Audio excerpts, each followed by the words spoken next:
Well, good morning and welcome back to Honey Hill. My name is Samantha. If you are new here, thank you so much for joining me. Today I will be working in my back garden with Eve as I cut back my summer perennial garden. So it is high summer, it is the beginning of August, and this is a job that I could have done anytime in July, but I'm just getting around to it now as I've been moving through all the borders. I'm going to be working on the rock wall terrace in the back. I'll show you how I cut back my perennials, how I save seed that I want to scatter elsewhere in the garden, and just how I make everything look refreshed in this time of year. We're in my zone 6B in eastern Washington state. We're higher elevation, very, very dry climate. We haven't had rain in a very long time, in weeks and weeks in the garden. So everything's looking a little bit scorched or stressed or just dry, and you know, where we just need a good reviving rain, and we're not getting it right now. So my goal is to help the garden look a little bit less brown and orange and more green and fresh as we are working our way into autumn and the garden is winding down. I have a Gorilla cart load full of fresh mulch. It's compost, but we had a big load of compost delivered for the garden about a week or so ago. So I'm going to be working that in different areas, but I'll just kind of explain how I cut things back. There's a few perennials I've already cut back, so you kind of see before and after as I work my way down. I had all the grand hopes of starting this at like 5 o'clock in the morning. I wanted to come out when it was cool, come out when I was not going to be in full sun. But it is now closer to 9 a.m. and that's just the way the morning has gone with the family. But anyway, we're gonna get it all done, and I hope you learn something. I hope you enjoy it. I hope this inspires you to get out in your garden and tackle a summer job. So for these garden jobs, I have my favorite Cobra weeder. I'll link all of these things down below. My Felco No. 2 pruners, which are desperately in need of a clean, and then a floppy garden bucket. Now this is an example of a Nepeta. This is, I believe, the Cat's Meow Nepeta that I let go too long, where it's already reblooming and you have the original first flush still in here. Ideally, you would cut this back when it's flushed. You can shear it back with loppers or garden shears, and I can't find mine right now. So if you just have pruners, this is a way that you can do this. It's just more tedious, but if you can see, so you take the Nepeta. You really don't have to be that precious about this. Actually, there is a denim and lace Russian sage growing out the side of this, just so you know, which needs to be moved. But you take the old growth, you follow it back to a new junction where there is fresh growth coming, and then you cut it all the way back. So this piece is the old growth, and then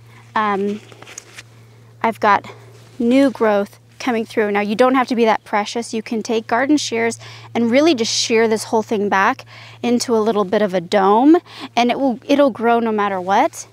But if you want to be really precious about it, you can just very carefully come through and cut things back. Like here, see this one, it had all this new growth coming up with the old in the center. Okay, so now I'm going to work on these Daisy May daisies from Proven Winners. These have bloomed out. I'm going to cut them back. In between them is this, I think it's like I can't remember the name exactly, but it's a grape color aster, and the deer have just been after it, and it hasn't had a chance to bloom, poor thing. It keeps putting off new side shoots every time they come and munch on it, but I'm probably gonna end up moving it to a more protected spot where the deer aren't as aggressive. But so with the daisies, if you can, I'm going to try to zoom you in and see if you can see. So really quickly, with these daisies, I'm going to be cutting them back to where a new growth point is. So down in here, you can actually see there's a bud forming. So I'm going to cut this stem all the way to that point and allow new growth. And again here, there's a new bud forming here. I'm gonna cut just above it, deadhead those blooms. Like I don't have to cut back that far. Like here, there's a bud right here. I can cut just above it.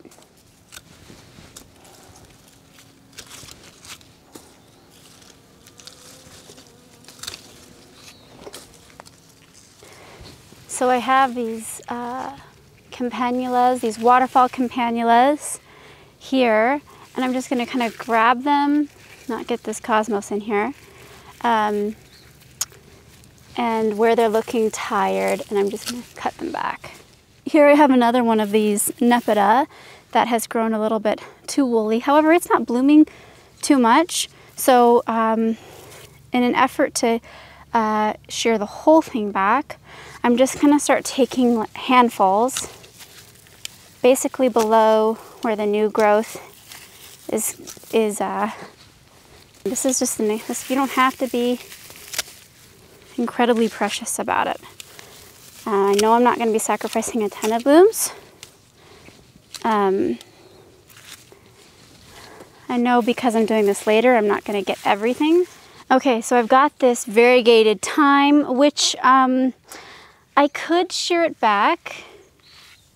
And again, if I did, I would just grab a handful and cut and give this a whole haircut to give it a refresh. However, maybe I will. Maybe I'll cut, since I'm cutting things back, I'll cut everything back just to show you guys. But this, the scent of thyme, so strong. This is very fragrant thyme.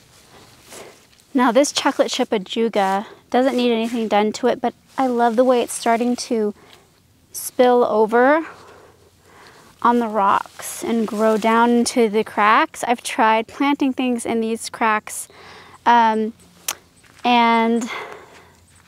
not a lot has survived the winter. I think it's just because the conditions are so harsh. However, like I see a thyme, one of these variegated thyme that's self-seeding down. So I'm just gonna kind of let, over the years, these things grow down and self-seed into the cracks and see if everything grows much happier that way. So now with the Scabiosa, the deer have been after this as well.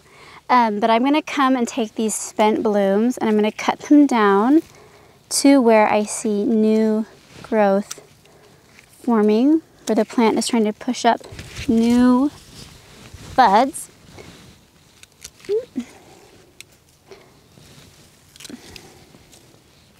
Okay, so now that just looks freshened up, I'm going ahead and weeding around as I see weeds around all of the perennials. And then things like this Gara, which is dancing with this Souvenir de Andre Nepeta.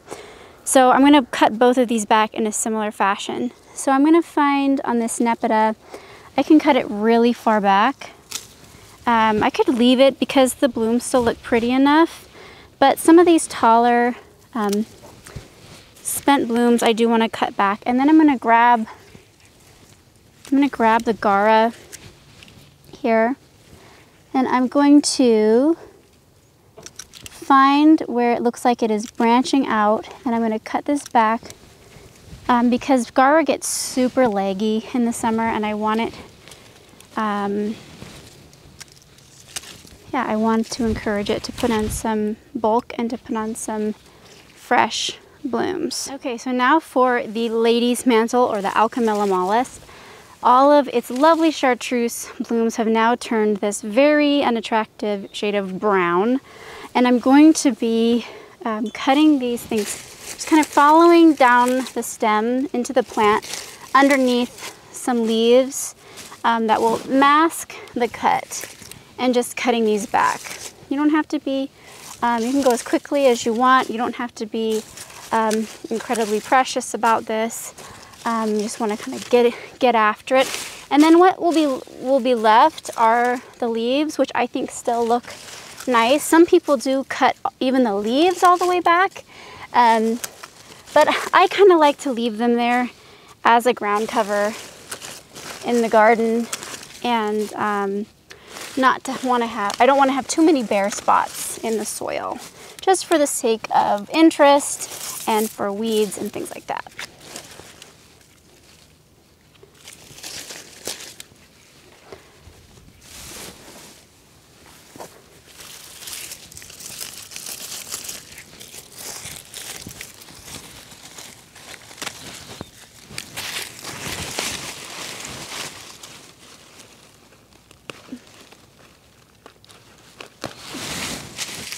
Now this is the Geranium Fam Raven, and I'm going to take this and I'm going to, you can see where the fresher green leaves are already coming up. Again, I'm doing this very, very late.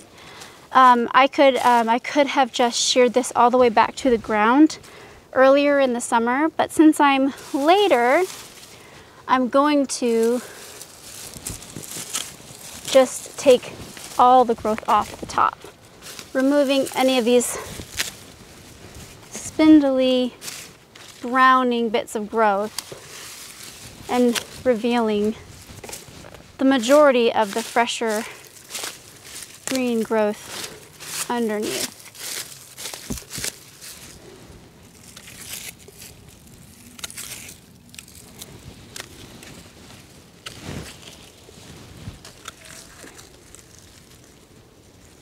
Okay, so with all of this, lots of the Souvenir d'André Nepeta, lots more of the, and I can just hear the seeds falling out of it, of the red campion.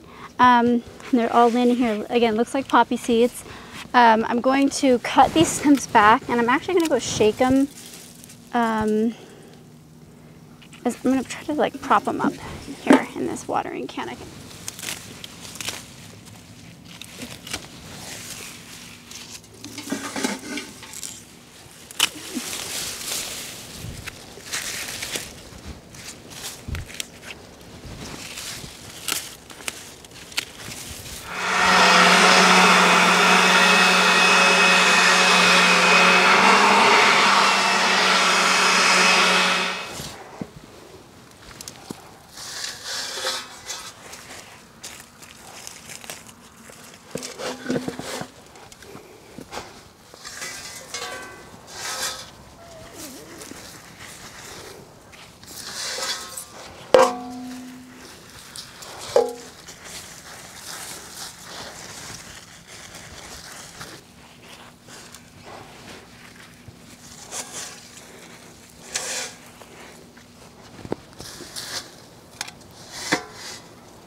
Okay, so it's a bit later, but the border is pretty much taken care of.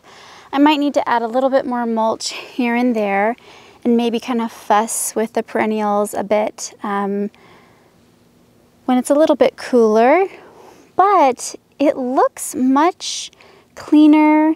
The layer of compost really adds that freshness. And then removing all of the really spent blooms and a lot of the brown, where you can just, your eye catches more of the green. For me, it just makes the garden feel more fresh and less tired. So some of these perennials I cut back a little while ago, like this Cat's Pajamas Nepeta, and then this Hidcote Pink Lavender, which are both fleshing new growth. And, you know, there's a Salvia I had already cut back, as well as this Nepeta. Phlox had been eaten a lot by the deer, so I just cut it back a little bit more. I've got Cosmos that will be still blooming later on in the summer, and the Japanese anemones are blooming. I did cut back this Creeping Thyme. I can't remember exactly which variety this is, but it has this really delicious lemon scent. And then, so everything, yeah, I love the way that the compost makes everything look refreshed. And the roses have been trimmed. The pincushion flower, I cut back all the spent blooms down to the base so that only the fresh flowers and the flowers that have yet to bloom are left. Irises, cut back the daisy, May daisies, and then again this aster, which is quite sad from deer damage, but it is what it is. And then I wanted to share with you guys that I have kind of decided what I'm going to do with this very steep part of the slope. I think what I'm going to do here is make this slope planted up solely with lavender. So because it's not, I'm not going to want to walk on it a ton for maintenance. I think that lavender will be the kind of the perfect low maintenance choice. We'll just see if this slope is too steep for it or not. I have about 45 lavender plants, but I actually think I need about 7 more flats. I've been getting them at a local nursery on super sale with these small little 4-inch round containers. So I think I think there's going to be about 16 plants in a row from about here to the end of where you see the fence end, and then about 9 up. So there's going to be quite a few plants here, but I'm excited to see what that is going to look like. I'm going to set up the drip firsthand, and then I'm going to use the brown-inch drip tubing with the emitter holes every 18 inches, and that will help me actually as a guide for planting the lavender every 18 inches. Well, that is it for me today. Thank you so much for watching. I hope you enjoyed seeing me cut back this border in my summer garden. Until next time, happy gardening. Bye.